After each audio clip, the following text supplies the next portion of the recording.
Hello hi ಎಲ್ರಿಗೂ ನಮಸ್ಕಾರ. ಕೃಷ್ಣ ಅಡುಗೆ ಚಾನಲ್ಗೆ ಸ್ವಾಗತ. ಇವತ್ತು ಸಂಡೇ ಸ್ಪೆಷಲ್ ನಮ್ಮ ಮನೆಯಲ್ಲಿ ಚಿಕನ್ ಕರಿ ಮಾಡಿ ತೋರಿಸ್ತಾ ಇದ್ದೀನಿ. ಜೊತೆಗೆ ಅದ್ರ ಜೊತೆಗೆ ಮೊಟ್ಟೆ ಸೇರಿಸಿ ಮಾಡ್ತಾಯಿದ್ದೀನಿ. ತುಂಬ ಖಾರ ಕಡಿಮೆ ಹಾಕಿ ಮಾಡ್ತಾಯಿದ್ದೀನಿ. ಮಕ್ಕಳಿಂದ ಹಿಡಿದು ಚಿಕ್ಕವರಿಂದ ಹಿಡಿದು ದೊಡ್ಡವ್ರವರೆಗೂ ತಿನ್ಬೋದು. ಹಾಗೆ ತುಂಬ ಖಾರ ಕಡಿಮೆ ಇರುವಂಗೆ ಸೊಪ್ಪುಗಳು ಹಾಕಿ ಮೊಟ್ಟೆ ಹಾಕಿ ಚಿಕನ್ ಕರಿ ಮಾಡಿ ತೋರಿಸ್ತಾ ಇದ್ದೀನಿ. ಅದಕ್ಕೆ ಬೇಕಾಗಿರೋದು ಒಂದು ಅರ್ಧ ಕೆ ಜಿ ಚಿಕನ್ ತಗೊಂಡಿದ್ದೀನಿ. ಈರುಳ್ಳಿ ಸ್ವಲ್ಪ ಜಾಸ್ತಿ ತಗೊಂಡಿದ್ದೀನಿ. ಈರುಳ್ಳಿ ಮತ್ತು ಅದರ ಜೊತೆಗೆ 2 ಟೊಮೊಟೊ, ಹಸಿಮೆಣ್ಸಿಕಾಯಿ ಸ್ವಲ್ಪ, ಒಂದು 4-5 ಪೀಸು ಹಸಿಮೆಣ್ಸಿಕಾಯಿ ತಗೊಂಡಿದ್ದೀನಿ, ಹುರುಗಡ್ಲೆ, ಶುಂಠಿ ಬೆಳ್ಳುಳ್ಳಿ ಮತ್ತು ಸೊಪ್ಪುಗಳು. ಪಾಲಕ್ ಸೊಪ್ಪು, ಕೊತ್ತಂಬರಿ ಸೊಪ್ಪು, ಪುದೀನ ಸೊಪ್ಪು ತಗೊಂಡಿದ್ದೀನಿ. ಇಷ್ಟು ತಗೊಂಡು ಫಸ್ಟು ಚಿಕನ್ನು ಮಾಡಿ ತೋರಿಸ್ತೀನಿ. ಆಮೇಲೆ ಅದ್ರ ಜೊತೆಗೆ ಮೊಟ್ಟೆ ಹೇಗೆ ಸೇರಿಸೋದು ಅನ್ನೋದನ್ನು ತೋರಿಸ್ಕೊಡ್ತೀನಿ. ಬನ್ನೀಗ ಸ್ಟಾರ್ಟ್ ಮಾಡ್ತೀನಿ. ಮೊದಲಿಗೆ ಸ್ಟವ್ ಹಚ್ಕೊಂಡು ಒಂದು ಪಾತ್ರೆ ಇಟ್ಕೊಂಡು ಸ್ವಲ್ಪ ಎಣ್ಣೆ ಹಾಕ್ತೀನಿ. ಚಿಕನ್ಗೆ ಸ್ವಲ್ಪ ಮಾತ್ರ ಎಣ್ಣೆ ಹಾಕಬೇಕು, ಯಾಕಂದರೆ ಅದರಲ್ಲಿ ಜಿಡ್ಡಿರುತ್ತಲ್ಲ, ಹಾಗಾಗಿ ಸ್ವಲ್ಪ ಮಾತ್ರ ಎಣ್ಣೆ ಹಾಕ್ತಾಯಿದ್ದೀನಿ. ಈಗ ಸ್ವಲ್ಪ ಎಣ್ಣೆ ಬಿಸಿ ಆದ ನಂತರ ಸ್ವಲ್ಪ ಈರುಳ್ಳಿ ಹಾಕ್ತಾಯಿದ್ದೀನಿ. ಸ್ವಲ್ಪ ಈರುಳ್ಳಿ ಹಾಕಿಬಿಟ್ಟು ಅದು ಸ್ವಲ್ಪ ಕಲರ್ ಚೇಂಜ್ ಆಗಬೇಕು. ಸ್ವಲ್ಪ ಕಲರ್ ಚೇಂಜ್ ಆದಮೇಲೆ ಚಿಕನ್ ಹಾಕ್ತಾಯಿದ್ದೀನಿ.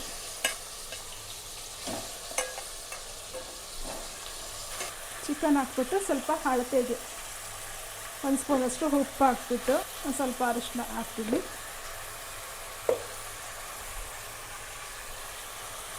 ಚೆನ್ನಾಗಿ ಮಿಕ್ಸ್ ಮಾಡ್ತಾಯಿದ್ದೀನಿ.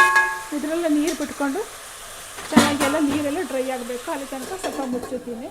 ಈಗ ರುಬ್ಬಕ್ಕೆ ಇನ್ನೊಂದು ಪಾತ್ರೆಗೆ ಸ್ವಲ್ಪ ಎಣ್ಣೆ ಹಾಕ್ಬಿಟ್ಟು ಇಷ್ಟು ಈರುಳ್ಳಿನೂ ಬಿಸಿ ಮಾಡ್ಕೊತೀನಿ ರುಬ್ಬಕ್ಕೆ. ಇದು ನೋಡಿ, ಈರುಳ್ಳಿ ಚೆನ್ನಾಗಿ ಫ್ರೈ ಆಗಬೇಕು, ಚೆನ್ನಾಗಿ ಕಲರ್ ಫುಲ್ಲು ಚೇಂಜ್ ಆಗಬೇಕು, ಆವಾಗಲೇ ತುಂಬ ಟೇಸ್ಟಾಗಿರುತ್ತೆ.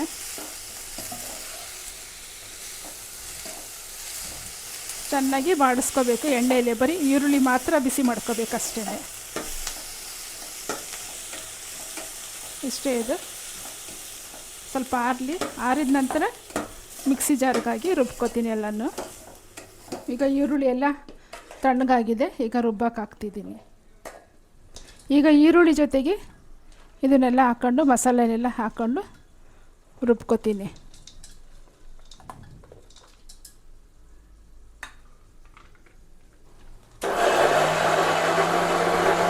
ಈಗ ಈರುಳ್ಳಿ ಎಲ್ಲ ರುಬ್ಕೊಂಡ್ಮೇಲೆ ಟೊಮೊಟೊ ಹಾಕ್ಕೊಂಡು ಸೊಪ್ಪುಗಳು ಹಾಕ್ಕೊಂಡು ರುಬ್ಕೋತೀನಿ. ಈಗ ತುಂಬ ಸಣ್ಣಗೆ ರುಬ್ಕೋಬೇಕು. ಅವೆಲ್ಲ ರುಬ್ಬಾಯಿತು. ಈಗ ಚಿಕನ್ ಎಲ್ಲ ಡ್ರೈ ಆಗೈತೆ ನೋಡಿ. ಚಿಕನ್ ಎಲ್ಲ ಫುಲ್ಲು ನೀರು ಬಿಟ್ಕೊಂಡು ಎಲ್ಲ ಫುಲ್ಲು ಈ ಥರ ಆಗಬೇಕು. ಈಗ ರುಬ್ಕೊಂಡಿರೋ ಮಸಾಲೆನ ಹಾಕೋತೀನಿ. ಸೊಪ್ಪನ್ನು ರುಬ್ಕೊಂಡು ಹಾಕ್ತೀನಿ.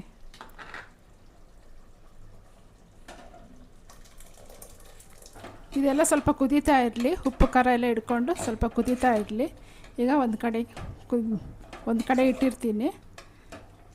ಇನ್ನೊಂದು ಕಡೆಗೆ ಈಗ ಮೊಟ್ಟೆ ಹುರ್ಕೋತೀನಿ ಬನ್ನಿ. ಈಗ ಚಿಕನ್ ಜೊತೆಗೆ ಮೊಟ್ಟೆನ 10 ಮೊಟ್ಟೆ ತಗೊಂಡಿದ್ದೀನಿ. 10 ಮೊಟ್ಟೆನೂ ಈ ಥರ ಒಂದೊಂದು ಲೈನ್ ಮಾಡ್ಕೊತಿದ್ದೀನಿ 4 ಕಡೆನೂ. ಯಾಕಂದರೆ ಬಿಸಿ ಮಾಡಬೇಕಾದ್ರೆ ಸಾಂಬಾರು ಒಳಗಡೆ ಇದು ಮೊಟ್ಟೆ ಒಡೆದೋಗ್ಬಾರ್ದು, ಹಾಗಾಗಿ ಉಪ್ಪು ಖಾರ ಇದಕ್ಕೆ ಹಿಡ್ಕೊಂಡು ಬೇಯಬೇಕು. ಹಾಗಾಗಿ ಒಂದೊಂದು ಲೈನ್ ಬೇಯಿಸಿರೋ ಮೊಟ್ಟೆ ಈಗ ಒಂದೊಂದು ಲೈನ್ ಮಾಡ್ಕೊತಿದ್ದೀನಿ. ಈಗ 4 ಲೈನ್ ಮಾಡ್ತೀನಿ ಒಂದು ಮೊಟ್ಟೆಗೆ, ಒಡೆದೋಗ್ಬಾರ್ದು ಅಂತ ಹಂಗೆ ಮಾಡ್ತಾಯಿದ್ದೀನಿ. ಈಗ ಅದೇ ಪಾತ್ರೆಗೆ ಈರುಳ್ಳಿ ಬಿಸಿ ಮಾಡ್ಕೊಂಡಿದ್ನಲ್ಲ, ಅದೇ ಪಾತ್ರೆಗೆ ಸ್ವಲ್ಪ ಎಣ್ಣೆ ಹಾಕ್ಕೊಂಡು ಈಗ ಅದೇ ಪಾತ್ರೆಗೆ ನಮ್ಮ ಖಾರ ಎಷ್ಟು ಬೇಕೋ ಅಷ್ಟು ಸ್ವಲ್ಪ ಖಾರ 1 ಸ್ಪೂನ್ ಹಾಕ್ತಿದ್ದೀನಿ ಎಣ್ಣೆಗೆ. ಸ್ವಲ್ಪ ಅರಿಶಿನ ಪುಡಿ, 1 ಸ್ಪೂನಷ್ಟು ಧನಿಯಾ ಪುಡಿ, ಅರ್ಧ ಸ್ಪೂನಷ್ಟು ಗರಂ ಮಸಾಲ ಪೌಡ್ರು. ಇದು ಹಾಕ್ಬಿಟ್ಟು ಇದು ಬಿಸಿ ಆದಮೇಲೆ ಇದಕ್ಕೆ ಮೊಟ್ಟೆಗಳು ಹಾಕ್ತಾಯಿದ್ದೀನಿ.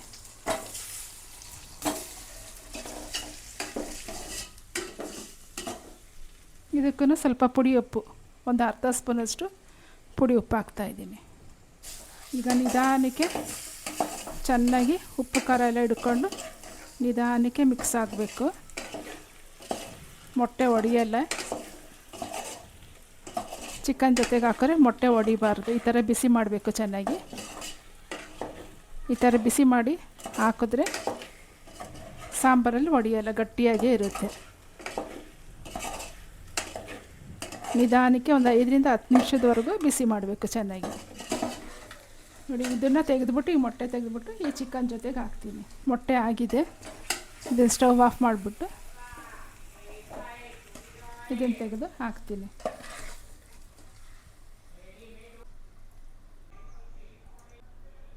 ನಿಧಾನಕ್ಕೆ ಬಿಸಿ ಮಿಕ್ಸ್ ಮಾಡ್ಕೋಬೇಕು ಚೆನ್ನಾಗಿ. ಕುದೀತಾ ಇರಬೇಕಾದ್ರೆ ಮಿಕ್ಸ್ ಮಾಡ್ಕೋಬೇಕು. ಲಾಸ್ಟಲ್ಲಿ ಉಪ್ಪು ಖಾರ ಸರಿ ನೋಡಿಕೊಂಡು ಹಾಕ್ಕೊಂಡು ನಿಧಾನಕ್ಕೆ ಮಿಕ್ಸ್ ಮಾಡಿಕೊಂಡು ಎರಡು ಸೇರಿಸಿ ಒಂದು 5 ನಿಮಿಷ ಕುದಿಸ್ಬೇಕು. ಸಣ್ಣ ಉರಿನಲ್ಲೇ ಒಂದು 5 ನಿಮಿಷ ಕುದಿಸ್ಬೇಕು ಚೆನ್ನಾಗಿ. ನೋಡಿ ಆಗಿದೆ. ಚೆನ್ನಾಗಿ ಮೇಲೆಲ್ಲ ಮಿಕ್ಸ್ ಮಾಡಬೇಕು ಚೆನ್ನಾಗಿ. ಒಂದು 10 ನಿಮಿಷದವರೆಗೂ ಬಿಸಿ ಸಣ್ಣ ಉರಿನಲ್ಲೇ ಚೆನ್ನಾಗಿ ಕುದಿಸ್ಬೇಕು.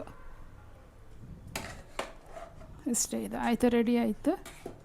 ಉಪ್ಪು ಖಾರ ಸರಿಗೆ ನೋಡಿಕೊಂಡು ನಿಮಗೆ ಖಾರ ಬೇಕು ಅಂತಂದರೆ ಸ್ವಲ್ಪ ಖಾರ ಹಾಕೋಬೋದು. ನಾನಿಲ್ಲಿ ಖಾರ ಹಾಕಿಲ್ಲ ಜಾಸ್ತಿ, ಹಾಗಾಗಿ ನಿಮ್ಗೆ ಖಾರ ಬೇಕು ಅಂದರೆ ಖಾರ ಹಾಕೋಬೋದು.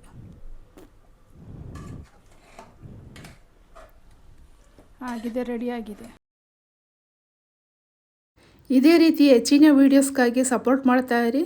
ನನ್ನ ಚಾನಲ್ಗೆ ಸಬ್ಸ್ಕ್ರೈಬ್ ಆಗಿ, ಲೈಕ್ ಮಾಡಿ, ಇಷ್ಟ ಆದರೆ ಒಂದು ಶೇರ್ ಮಾಡಿ, ಇಷ್ಟ ಆದರೆ ಒಂದು ಕಮೆಂಟ್ ಬಾಕ್ಸಲ್ಲಿ ಕಮೆಂಟ್ ಹಾಕಿ. ನನಗೆ ಮಾಡೋಕ್ಕೆ ಬರೋ ಅಡುಗೆಗಳನ್ನೆಲ್ಲ ಇದೇ ರೀತಿ ಮಾಡಿ ತೋರಿಸ್ತಾ ಇರ್ತೀನಿ. ಧನ್ಯವಾದಗಳು.